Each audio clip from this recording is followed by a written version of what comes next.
Hola, bienvenidos a todos. A ver, pensemos en esto. ¿Qué pasa cuando la persona que maneja las finanzas de una familia, de un día para otro, ya no puede hacerlo? Ya sea por una enfermedad, una ausencia, ¿quién toma el control y con qué reglas? Bueno, hoy vamos a meternos de lleno en la respuesta que da la ley a esa pregunta. Se llama Administración Extraordinaria de la Sociedad Conyugal y es básicamente un mecanismo de emergencia para proteger el patrimonio familiar cuando las cosas se ponen difíciles. Para que vayamos en orden, esta será nuestra ruta. Primero, vamos a ver cómo funciona la normalidad, la regla general. Después, claro, nos meteremos de lleno en qué es la administración extraordinaria. Veremos quién puede asumir ese rol, qué puede y qué no puede hacer, y muy importante, qué protecciones existen para todos. Y finalmente, veremos el caso de cuando un tercero se hace cargo. Bueno, empecemos por el principio. Para poder entender por qué existe un plan B, primero tenemos que tener clarísimo cómo funciona el plan A. O sea, ¿qué dice la ley sobre quién administra los bienes en un matrimonio en una situación, digamos, normal? Y la regla general es, bueno, muy directa y viene de una estructura legal bastante tradicional. Por defecto, la ley nombra al marido como el jefe de la sociedad conyugal. Y esto no es un título honorífico, ¿eh? Significa que él tiene la administración legal no solo de los bienes que son de ambos, sino también de los bienes propios de la mujer. Y ojo, no estamos hablando de una pequeña responsabilidad. La ley usa una frase que es potentísima para describir su poder. Le da facultades casi omnímodas. ¿Qué quiere decir esto en español? Que en la práctica, él administra como si fuera el dueño absoluto de todo, con muy, pero muy pocas restricciones. Este es el punto de partida, y es clave tenerlo en mente. Muy bien.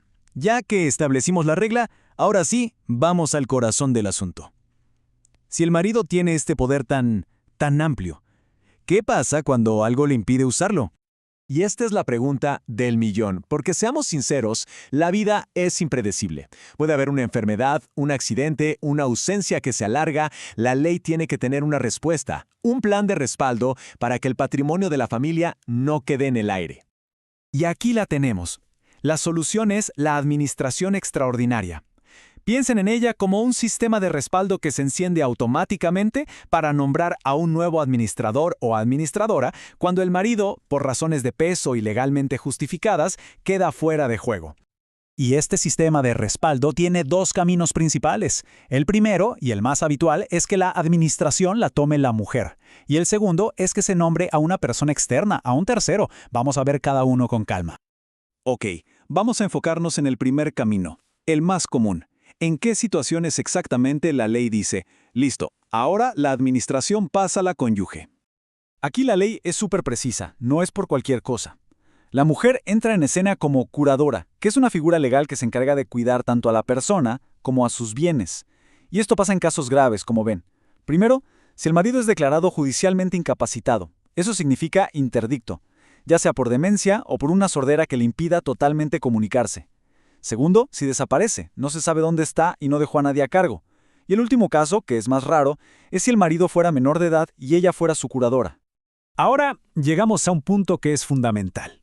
El hecho de que la mujer asuma la administración no significa que reciba un poder idéntico al del marido. Para nada. Su rol es, en esencia, muy diferente. A ver, es cierto que ella va a tener facultades muy amplias para manejar el día a día, pero la lógica del sistema cambia por completo. Se activan una serie de frenos y contrapesos muy importantes para asegurar que esa gestión sea responsable y sobre todo que tenga supervisión. Y aquí están esos frenos. Para las decisiones más grandes, las que de verdad impactan el patrimonio, como vender una casa, ponerla en garantía, donar bienes de valor o usar el patrimonio para avalar deudas de otros, ella no puede actuar sola. Necesita sí o sí la autorización de un juez. Esto es un mecanismo de control importantísimo. Y estas reglas no son un saludo a la bandera, tienen consecuencias reales. Si la administradora se salta la autorización judicial, el acto que realizó queda, por así decirlo, débil. La ley lo llama nulidad relativa. Esto quiere decir que el marido, si se recupera, o sus herederos, pueden ir a un tribunal y pedir que ese acto se deshaga, que se anule. Es una protección muy fuerte contra una mala decisión. Miren, esta tabla lo deja clarísimo. La diferencia es abismal. El marido administra como si fuera el dueño. La mujer, en cambio, administra como curadora, o sea, cuida bienes que legalmente son ajenos. Él no tiene que rendirle cuentas a nadie, ella sí, al final de su gestión. Él solo responde por errores garrafales, por culpa grave. Ella responde por negligencia leve, un estándar mucho más estricto. Es un cambio total de paradigma, pasamos de un poder casi absoluto a una administración supervisada y responsable. Ahora, para terminar de entender por qué la administración extraordinaria tiene tantos controles, tenemos que ver la foto completa. La ley no solo se preocupa de quién administra, sino que también crea un verdadero escudo de protección para la cónyuge, porque reconoce que históricamente ha habido un desequilibrio de poder económico. Y estas no son trampas ni nada por el estilo.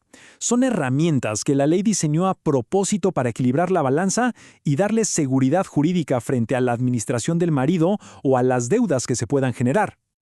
Aquí tenemos un resumen de ese escudo legal. La medida más fuerte, claro, es pedir la separación de bienes si ve que la cosa va mal. Pero fíjense en las opciones que tiene cuando el matrimonio termina. Puede renunciar a los gananciales. ¿Qué significa? Que si hay puras deudas, ella puede decir no quiero nada y así no hereda ni un solo problema. O puede aceptar las ganancias, pero limitar su responsabilidad por las deudas solo hasta donde alcance lo que recibió. Son ventajas importantísimas que protegen su patrimonio personal. Ya para ir terminando, vamos a explorar brevemente ese segundo camino de la administración extraordinaria. ¿Qué pasa cuando ni el marido ni la mujer pueden o deben hacerse cargo?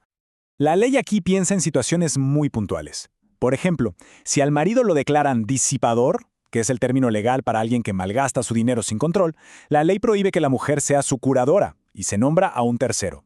También pasa si a la mujer le tocaría ser la administradora, pero ella misma no puede o tiene una buena razón para no aceptar el cargo. En esos casos, un curador externo se hace cargo de todo. Y con esto llegamos al final. Hemos recorrido un sistema legal que tiene una regla general de poder casi total y una excepción llena de controles, balances y protecciones.